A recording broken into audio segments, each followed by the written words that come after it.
प्यारे बच्चों, आज हम देखेंगे क्लास 12 विज्ञान के यानी भौतिक विज्ञान यानी फिजिक्स का आपका जो 2024 का जो एग्ज़ाम होने वाला है फ़िलहाल अभी कुछ ही दिनों में। तो वो उसके प्रीवियस ईयर जो क्वेश्चन हैं इनके बारे में आज हम देखेंगे। बच्चों ये बता दें आपको कि प्रीवियस ईयर जो क्वेश्चन होते हैं बड़े इंपॉर्टेंट होते हैं। ये बार बार रिवाइज होते रहते हैं, पूछने का लहजा चेंज होता रहता है, लेकिन क्वेश्चन बहुत से बहुत क्वेश्चन ऐसे मिल जाते हैं जो कि रिपीटेड होते हैं। प्रीवियस ईयर क्वेश्चन पेपर बहुत ही ज़्यादा इंपॉर्टेंट रोल अदा करता है। देखिए, अगर बात करें प्रीवियस ईयर क्वेश्चन की, तो ये क्वेश्चन जो होते हैं प्रीवियस ईयर के, अगर आप कई साल के प्रीवियस ईयर क्वेश्चन अगर तैयार कर लेते हैं, सारे प्रश्नों पे गौर कर लेते हैं, तो वो ज़्यादा बेहतर होते हैं। करीब ये आपके जो 70 नंबर का जो पेपर है, इस 70 नंबर के इस पेपर में 70 नंबर के जो पेपर है, इस पेपर में आपको 70 में करीब 60 नंबर तो आपके प्रीवियस ईयर क्वेश्चन ही दे देते हैं, यदि आपको अच्छी तरीके से तैयार प्रीवियस ईयर के जो क्वेश्चन हैं वही। इसी प्रकार इसी तरीके से ये तो आपका बोर्ड का एग्ज़ाम है, यदि कोई आप तैयारी वगैरह करते हैं तो उसमें भी प्रीवियस ईयर क्वेश्चन पेपर का बहुत रोल अच्छा खासा होता है। इसलिए चलते हैं बिना समय बिताए ज़्यादा, चलते हैं अपने क्वेश्चन पे।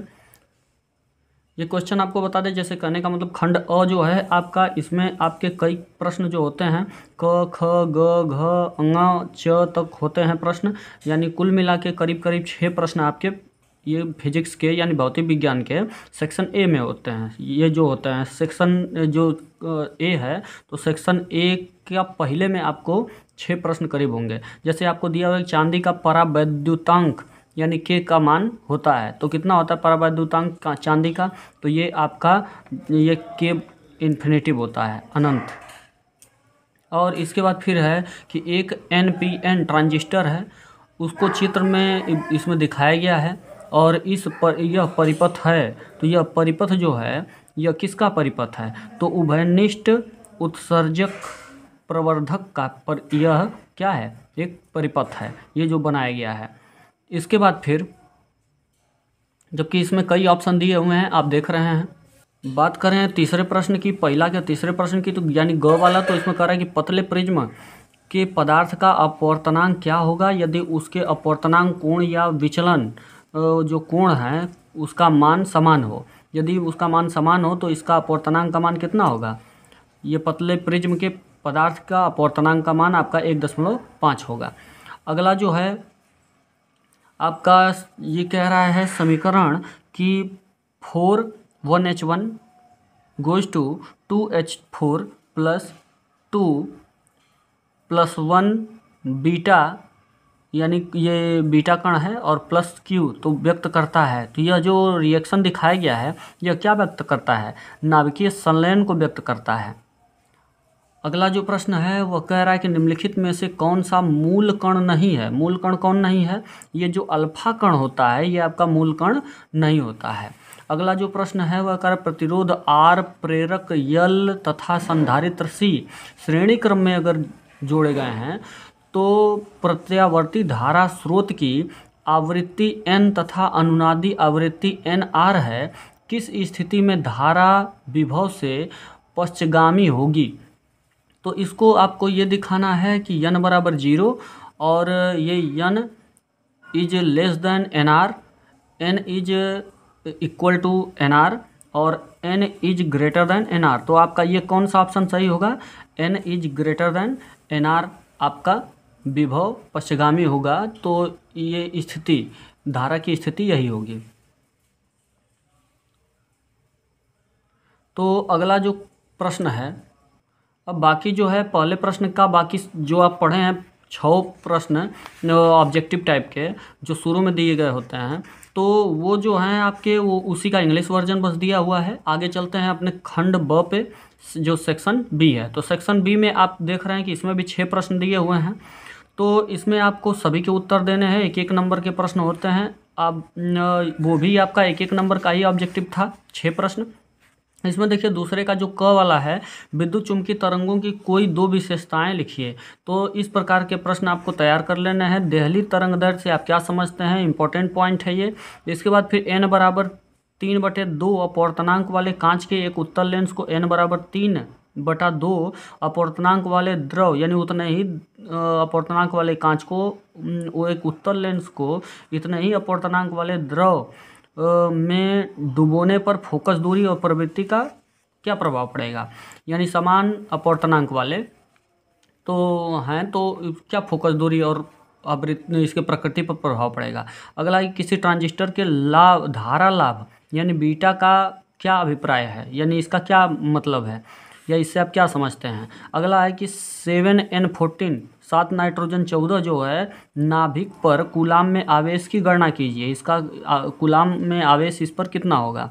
अगला है कि एक हेनरी स्वप्रेरकत्व को परिभाषित कीजिए कि एक हेनरी स्वप्रेरकत्व क्या चीज़ होता है। अब आगे जो दिया हुआ है इसी का फिर आपका इंग्लिश वर्जन दिया हुआ है। अब चलते हैं अपने सेक्शन नंबर सी पर। तो सेक्शन नंबर सी में जो आपका क्वेश्चन होगा, अब तक तो एक एक नंबर का आपको प्रश्न मिला है तो, लेकिन अब जो है अब 2-2 नंबर के प्रश्न होंगे और सभी करने अनिवार्य हैं। इसमें क्या रहा है कि 45 इलेक्ट्रॉन वोल्ट ऊर्जा का एक इलेक्ट्रॉन 9 × 10⁻⁵ वेबर पर मीटर स्क्वायर तीव्रता के चुंबकीय क्षेत्र में वृत्ताकार मार्ग में चक्कर लगा रहा है। वृत्ताकार मार्ग की त्रिज्या आपको निकालनी है कि कितनी होगी। अगला जो प्रश्न है कि m द्रव्यमान तथा q आवेश का एक कण एक समान विद्युत क्षेत्र E में विरामावस्था से चलकर d दूरी तय करता है तो सिद्ध कीजिए कि कण द्वारा अर्जित वेग v बराबर √2qEd/m है। ये सिद्ध करना है आपको। तो ये जो भी प्रश्न बताए जा रहे हैं ये प्रीवियस ईयर के बहुत अच्छे खासे प्रश्न होते हैं, इनको जरूर तैयार कर लेना चाहिए। इस टाइप का क्वेश्चन हल्का फुल्का परिवर्तन करके आपको मिलता रहता है, चाहे न्यूमेरिकल ही क्यों ना हो। तो इसके बाद फिर है कि एक दूरदर्शी की आवर्धन क्षमता 9 है। जब इसे समांतर किरणों के लिए समायोजित किया जाता है तो नेत्रिका एवं अभिदृश्यक के बीच की दूरी 20 सेंटीमीटर होती है। दोनों लेंसों की फोकस दूरियां ज्ञात कीजिए। ये भी प्रश्न आपका बहुत इम्पोर्टेंट होता है, प्रीवियस ईयर ही इम्पोर्टेंट होता है, तो ये प्रीवियस ईयर के क्वेश्चन क्यों नहीं इम्पोर्टेंट होंगे। अगला है कि ओमीय तथा अनओमीय प्रतिरोध से आप क्या समझते हैं। अनओमीय परिपथ के लिए वोल्टता तथा धारा के बीच ग्राफ खींचकर गत्यात्मक प्रतिरोध को परिभाषित कीजिए। अगला जो आपका खंड डी वाला है यानी स के बाद द वाला है, ये आप देख रहे हैं कि 2 प्रश्न आपके जो ऑब्जेक्टिव पहले थे 6 प्रश्न 1-1 नंबर के, उसके बाद फिर लिखने वाले प्रश्न थे 1-1 नंबर के 6 प्रश्न वो भी थे। आगे जो आपको अभी फ़िलहाल सेक्शन सी में मिला हुआ है इसमें 4 प्रश्न थे आपको 2-2 नंबर के।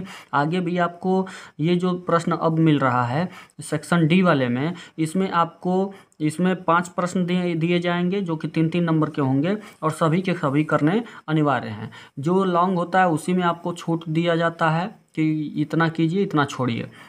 जैसे इसमें देखिए अब इससे रिलेटेड कौन सा प्रश्न आपको तैयार कर लेना है। परमाणु क्रमांक एवं जो द्रव्यमान संख्या के आधार पर नाभिक का वर्गीकरण कीजिए तथा परिभाषित कीजिए। तो इस आधार पर आपको नाभिक का वर्गीकरण करना है और इसके बाद फिर यानी कोई एग्जाम्पल ले लेना है, उसके अनुसार आपको इसे परिभाषित करना है। NOR गेट यानी नॉर गेट क्या है, इसका तर्क प्रतीक खींचिए तथा सत्य सारणिक प्राप्त कीजिए।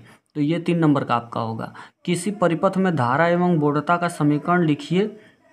निम्नलिखित है तो I बराबर इतना एम्पियर और V बराबर इतना एम्पियर है, तो ज्ञात कीजिए कि धारा का वर्ग माध्य मूल मान क्या होगा, अपवर्तनांक ये आवर्तकाल क्या होगा और धारा तथा वोल्टता के बीच कालांतर कितना होगा।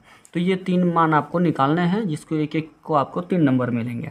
अगला जो प्रश्न है वो है कि गामा जो किरणों के 4 प्रमुख गुण लिखिए कि इसके क्या गुण होते हैं। गामा तथा पराबैंगनी किरणों में से तरंगदैर्घ्य किसकी अधिक होती है ये भी आपको बताना है, तो इसके भी आपको 3 नंबर मिलेंगे। चुंबकीय याम्योत्तर जो हैं से 30 डिग्री के कोण पर एक चुंबक को लटकाने पर वह क्षैतिज के साथ 45 अंश का कोण बनाती है, तो वास्तविक नति कोण का मान क्या होगा ये आपको बताना है। आगे फिर इसी का इंग्लिश वर्जन दिया हुआ है जो कि आपके डी वाले ऑप्शन जो हैं, डी वाले जो क्वेश्चन हैं ये 5 क्वेश्चन 5 3 नंबर के हैं। इसके बाद फिर इंग्लिश वर्जन दिया है। अब देखिए जो सेक्शन आपका डी था उसमें चौथा में 5 क्वेश्चन आपके थे वो 3-3 नंबर के, और 5वां भी इसी में है सेक्शन डी में ही आपका जो कि 5 क्वेश्चन है और 3-3 नंबर के हैं। ये भी करना जरूरी है। क्राउन कांच से समअवतल लेंस बनाना है और लेंस के पृष्ठों की त्रिज्याएं कितनी रखी जाएं कि लेंस की क्षमता इतना डायोप्टर हो जाए और क्राउन कांच का अपवर्तनांक जबकि इतना है। तो ये आपका 3 नंबर का प्रश्न। ट्रांजिस्टर क्या है? उभयनिष्ठ उत्सर्जक विन्यास का परिपथ बनाकर निर्गत अभिलाक्षणिक खींचिए। तो इस तरीके से ये भी प्रश्न आपका। श्रेणी LCR प्रत्यावर्ती धारा परिपथ में अनुनाद आवृत्ति के लिए सूत्र का निगमन कीजिए। ये प्रश्न जो बताए जा रहे हैं ये सभी के सभी प्रश्न आप विशेष रूप से गौर करें। Previous year question paper very important चीज़ होता है।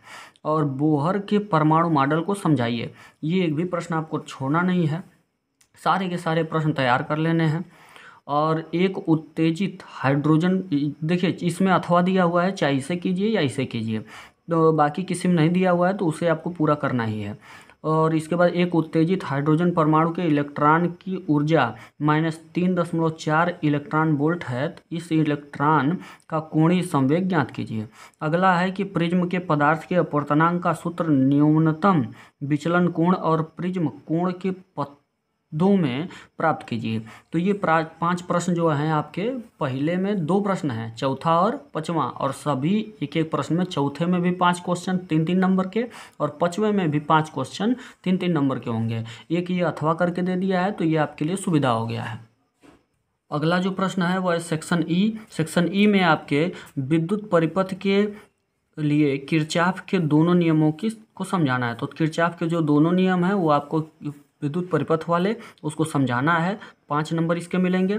चाहे आप इसमें देखिए सेक्शन ई में आपको छूट दिया गया है, इसमें या तो इसे कीजिए या तो इसे कर सकते हैं, या तो ये कीजिए या तो ये कीजिए कि एक ही पदार्थ के बने समान द्रव्यमान के 2 तार ए तथा बी लिए जाते हैं। तार ए का व्यास जो है ए का व्यास तार बी के व्यास का आधा है। यदि तार ए का प्रतिरोध 24 ओम हो तो तार ए के जो प्रतिरोध की गणना आपको करनी है कि तार ए का प्रतिरोध कितना होगा। तो ये या तो ये न्यूमेरिकल लगाइए या तो ये नियम लिख दीजिए। तो आगे जो है अगला जो प्रश्न है वो आप देख रहे हैं 7वां में भी। ई में कितने सेक्शन हैं? जो ई सेक्शन है उसमें कितने 6वां प्रश्न जो था ये 5 नंबर का था, अथवा था, उसमें चाहे वो कीजिए या ये कीजिए। 7वां में भी आपके 2 क्वेश्चन हैं, चाहे 5 नंबर के ये भी होंगे, चाहे आप इसे कीजिए या इसे कीजिए। इसमें क्या है कि लुई द ब्रागली के द्रव्य तरंग अवधारणा से क्या तात्पर्य है या क्या समझते हैं आप इससे? द ब्रागली तरंग दैर्ध्य के लिए संबंध गतिज ऊर्जा के पदों में स्थापित कीजिए। या तो आप इसे कीजिए या यही कीजिए कि आंशिक रूप से परावैद्युत द्वारा जो भरे समांतर प्लेट जो धारित्र होता है कि धारिता के लिए सूत्र स्थापित कीजिए। तो ये 5 नंबर आपके मिलेंगे। जो 8वां प्रश्न है इसमें आप देख रहे हैं कि ये लास्ट सेक्शन का है। इसमें ये 2 प्रश्न आप देख चुके 5-5 नंबर के। ये तीसरा प्रश्न है उसी में। हाइड्रोजन परमाणु के लिए ऊर्जा स्तर आरेख बनाइए। इस आरेख में लाइमन, बामर, पाश्चन, ब्रेकेट तथा फुंड श्रेणी के संक्रमण दिखाइए। और ये श्रेणियाँ स्पेक्ट्रम के किस क्षेत्र में पाई जाती हैं? या तो ये बताइए या तो फिर ये कीजिए, प्रश्न का उत्तर दीजिए जो कि इससे आसान है कि विद्युत चुम्बकीय प्रेरण से आप क्या समझते हैं? विद्युत चुम्बकीय प्रेरण संबंधी फैराडे के नियमों को व्यक्त कीजिए। तो ये आप कीजिए। अगर आगे अगला प्रश्न इसमें और आखिरी प्रश्न इसको कहें तो इसमें यह है 9वां प्रश्न जो कि 5 नंबर का ये भी है। तो इसमें क्या है कि तरंगाग्र से आप क्या तात्पर्य है और हाइगेन्स के तरंगाग्र संबंधी सिद्धांत की व्याख्या करके परावर्तन के नियमों की व्याख्या करना है। तो चाहे आप इसे करें या ये करें कि एलईडी से क्या तात्पर्य है, इसका सिद्धांत, संरचना और कार्य विधि समझाइए। तो ये आप देख रहे हैं इतने जो प्रश्न हैं आपके और किस टाइप से ये प्रश्न आ रहे हैं, कितने नंबर के, किस सेक्शन में कैसे कैसे प्रश्न होते हैं, ये आप समझ चुके होंगे। और ये प्रश्न जो बताए गए हैं ये प्रीवियस ईयर के प्रश्न हैं, इन्हें ज़रूर तैयार करें।